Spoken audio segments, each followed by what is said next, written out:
Hello students, आज हम पढ़ेंगे inverse of A matrix. Last video में हमने पढ़ा एडजॉइंट ऑफ ए मैट्रिक्स और उसकी कुछ प्रॉपर्टीज की थी। तो देखते हैं क्या होता है इनवर्स ऑफ ए मैट्रिक्स। तो हमारी एक प्रॉपर्टी थी A into adjoint of A is equal to determinant A into I. ठीक है भाई। अब ये ए उधर जाएगा तो क्या हो जाएगा, ए इनवर्स, और ये डिटर्मिनेंट इधर आए तो कहां आएगा, डिवाइड में। तो दिस इंप्लाइज ए इनवर्स किसके इक्वल हुआ, 1 upon determinant A into adjoint of A. ठीक है ना। तो ये क्या हो गया हमारा ए इनवर्स। अच्छा, अब हमने क्या देखा कि डिटर्मिनेंट ए कहां है, डिवाइड में। इसका मतलब डिटर्मिनेंट ए क्या होना चाहिए, not equal to 0। Determinant A is not equal to 0। और इसका मतलब determinant A is not equal to 0 means A is non singular. तो मतलब ए क्या होना चाहिए भाई, A is non singular. A क्या होना चाहिए, नॉन सिंगुलर। यानी कि अगर ए आपका नॉन सिंगुलर है तभी उसका इनवर्स एग्जिस्ट करेगा, यानी कि उसका इनवर्स पॉसिबल है। ठीक है ना, अदरवाइज उसका इनवर्स पॉसिबल नहीं है। क्लियर। एक एग्जांपल करते हैं। मान लो ए कोई मैट्रिक्स है मेरे पास 1 2 3 8। मुझे इसका इनवर्स फाइंड आउट करना है। तो सबसे पहले किसी भी मैट्रिक्स का इनवर्स कब एग्जिस्ट करेगा, जब वो नॉन सिंगुलर, यानी कि उसका डिटर्मिनेंट नॉट इक्वल टू 0। सबसे पहले हम इसका डिटर्मिनेंट फाइंड आउट करेंगे। तो दिस इंप्लाइज डिटर्मिनेंट ए किसके इक्वल हुआ, 1 2 3 8। ठीक है भाई। तो क्या हो गया, 8 minus 6 that is equal to 2। क्या है determinant 2 which is not equal to 0। 0 नहीं है भाई, और 0 नहीं है, डिटर्मिनेंट की वैल्यू 0 के इक्वल नहीं है। It means A is non singular. Therefore A is non singular. A is non singular और ए नॉन सिंगुलर है, इसका मतलब ए इनवर्स एग्जिस्ट करेगा and hence A inverse exist. अब देखिए A इनवर्स किसके इक्वल था, 1 upon determinant A into adjoint of A. मतलब हमें क्या चाहिएगा भाई, एडजॉइंट ऑफ ए। और ये हमने अच्छे से पढ़ चुके हैं भाई, एडजॉइंट ऑफ ए निकालने के लिए क्या चाहिए हमें, कोफैक्टर्स चाहिए उसके। ठीक है ना। तो सबसे पहले मैं उसके कोफैक्टर्स निकालता हूं। तो क्या होगा भाई, the cofactors of A R. अब देखिए इसका कोफैक्टर और इसकी पोजीशन क्या है, फर्स्ट रो फर्स्ट कॉलम, यानी कि A11। ठीक है भाई। तो क्या होगा, -1 की पावर 1 प्लस 1 यानी कि 2 प्लस हो गया, ये रो छोड़ दी कॉलम छोड़ दिया, क्या आ गया 8। इसका cofactor first row second column यानी कि A12। और ये क्या होगा अभी, -1 की पावर 1 प्लस 2 यानी कि 3। तो -1 की पावर माइनस यानी कि माइनस। अब ये रो छोड़ दी, एक कॉलम छोड़ दिया, तो क्या आ गया अभी यहाँ पे 3। सही है ना।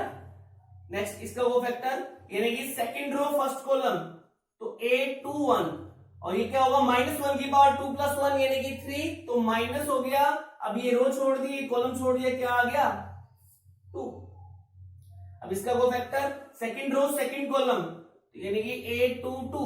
तो -1 की पावर 2 प्लस 2 4 प्लस हो गया, ये रो छोड़ दी कॉलम छोड़ दी, क्या आ गया 1। अब एडजॉइंट क्या होता था भाई, देयरफॉर एडजॉइंट ऑफ ए किसके इक्वल था, कोफैक्टर्स का मैट्रिक्स बना और उसका क्या कर रहे हैं, ट्रांसपोज लेते हैं, यानी कि Aij का ट्रांसपोज। और कोफैक्टर्स निकाल रखे हमने 8 -3 -2 1 और इसका ट्रांसपोज। तो क्या हो गया भाई, 8 -3 -2 1, इसका एडजॉइंट हो गया। ठीक है। अब क्या चाहिए था, इनवर्स। तो इनवर्स क्या था, 1 upon determinant A into adjoint of A. Hence A inverse क्या हो गया भाई, hence A inverse is equal to 1 upon determinant A, 1 upon determinant A into adjoint of A. तो 1 डिटर्मिनेंट है, और डिटर्मिनेंट है कितना है भाई 2, 1/2 इंटू एडजॉइंट ऑफ ए, और एडजॉइंट ऑफ ए निकाल चुके भाई हम, 8 -2 -3 1, तो ये हो गया इनवर्स ऑफ ए। ठीक है भाई, तो प्रॉपर्टी है, कहता है अगर A B is equal to B A is equal to I, और ए और बी क्या है एन रॉड स्क्वायर मैट्रिक्स, तो क्या कहता है कि अगर मैं ए मैट्रिक्स को बी से मल्टीप्लाई करूं या फिर बी मैट्रिक्स को ए से मल्टीप्लाई करूं, मुझे आइडेंटिटी मैट्रिक्स मिले, then A is said to B, A is said to B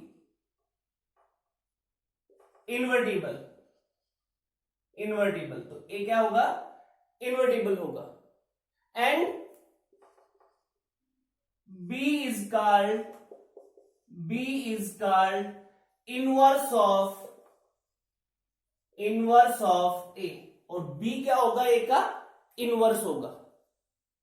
समझे भी क्या कहा, ये कहता है कि A और B दो n रोड स्क्वायर मैट्रिक्स है, अगर मैं A मैट्रिक्स को B से मल्टीप्लाई करूं या फिर B मैट्रिक्स को A से मल्टीप्लाई करूं और मुझे आइडेंटिटी मैट्रिक्स मिले, तो इसका मतलब A इन्वर्टेबल है और B है वो A का क्या है इनवर्स है, that is A inverse is equal to B, A inverse is equal to B।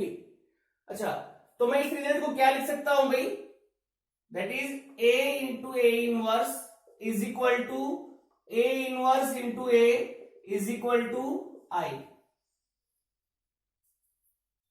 Next theorem हमारी कहता है if A and B be two non similar matrix of the same order n, कहता है अगर A और B दो non similar matrix है जिनका ऑर्डर n है, देन AB का इनवर्स है वो किसके इक्वल होगा B inverse into A inverse, B inverse into A inverse. इसी तरह मैं ये कहूं कि A B C का इनवर्स करना है तो वो किसके इक्वल होगा C inverse into B inverse into A inverse. ठीक है भाई, नेक्स्ट थ्योरम है हमारी, कहता है if A is an invertible matrix then A transpose का inverse is equal to A inverse का ट्रांसपोज। कहते हैं A कोई इन्वर्टेबल मैट्रिक्स है, देन A ट्रांसपोज का इनवर्स इक्वल होगा A इनवर्स के ट्रांसपोज के। तो करते हैं इसको, हम प्रूफ करते हैं भाई। कहते हैं A is an invertible matrix, और A इन्वर्टेबल है इसका मतलब क्या हुआ A इज नॉन सिंगुलर। ठीक है ना भाई, हमने पढ़ा था कि अगर A नॉन सिंगुलर है तभी उसका इनवर्स एग्जिस्ट करेगा। अब यहां क्या कह रहा है A इज इन्वर्टेबल मैट्रिक्स, इसका मतलब क्या हुआ A इज नॉन सिंगुलर, और A नॉन सिंगुलर है इसका मतलब determinant A is not equal to 0, यानी कि determinant A is not equal to 0। सही है। अच्छा, डिटर्मिनेंट में हमने पढ़ा था कि अगर हम रो और कॉलम को इंटरचेंज कर दें तो भी उसकी डिटर्मिनेंट वैल्यू चेंज नहीं होती।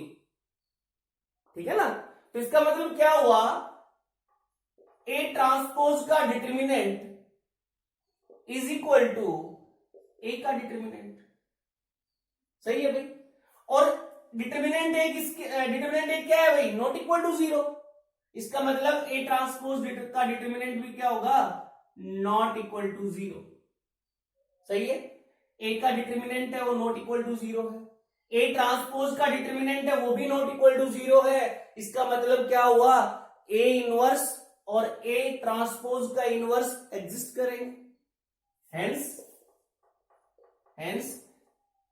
Inverse of A and inverse of A transpose exist. ठीक है भाई, hence A inverse and inverse of A transpose exist.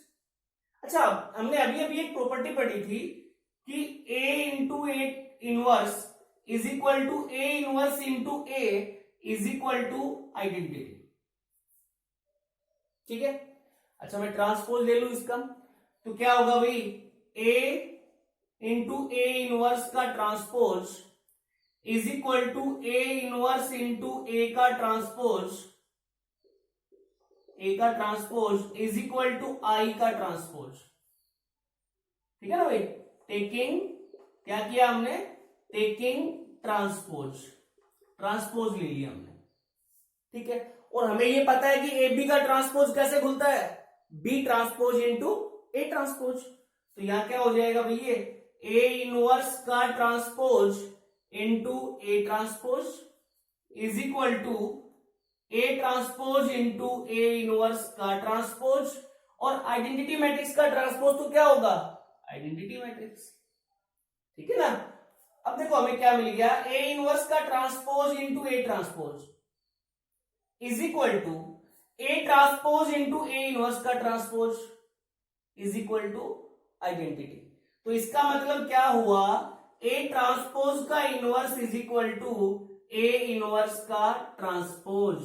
और यही तो हमें प्रूफ करना था भाई, ठीक है ना। नेक्स्ट थ्योरम है हमारी, कहता है if A is non singular then A inverse का determinant is equal to determinant A का इनवर्स। कहता है ए अगर नॉन सिंगुलर है देन ए इनवर्स का डिटर्मिनेंट है वो इक्वल होगा डिटर्मिनेंट ए के इनवर्स के, ठीक है ना। तो भाई ए अगर नॉन सिंगुलर है इसका मतलब क्या हुआ, determinant A is not equal to 0। और अगर determinant A not equal to 0 इसका मतलब ए इनवर्स एग्जिस्ट करेगा। तो since determinant A is not equal to 0 therefore A inverse exist, A inverse exist करेगा। अब हमने एक प्रॉपर्टी पढ़ी थी अभी कि ए इंटू ए इनवर्स किसके इक्वल होता है भाई, आइडेंटिटी के। Now A into A inverse is equal to I.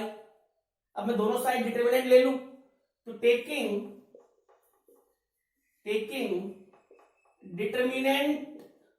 Determinant of both side, तो क्या मिलेगा भाई हमें, determinant of A into A inverse is equal to determinant I, ठीक है। और हमें पता है कि ए बी का डिटर्मिनेंट कैसे खुलता है भाई, determinant A into determinant B. तो ये क्या हो जाएगा हमारा, determinant A into determinant A inverse is equal to, और आइडेंटिटी मैट्रिक्स का डिटर्मिनेंट क्या होता है 1, सही है ना। अब डिटर्मिनेंट ए इधर मल्टीप्लाई में है उधर जाए तो डिवाइड में, तो this implies determinant of A inverse is equal to 1 upon determinant A, सही है भाई। और इसको मैं क्या लिख सकता हूं, ये डिवाइड में ऊपर जाएगा तो क्या हो जाएगा, डिटर्मिनेंट ए का इनवर्स। बस यही तो हमें दिखाना था। हेंस ए इनवर्स का determinant is equal to determinant A का इनवर्स, यही हमें शो करना है।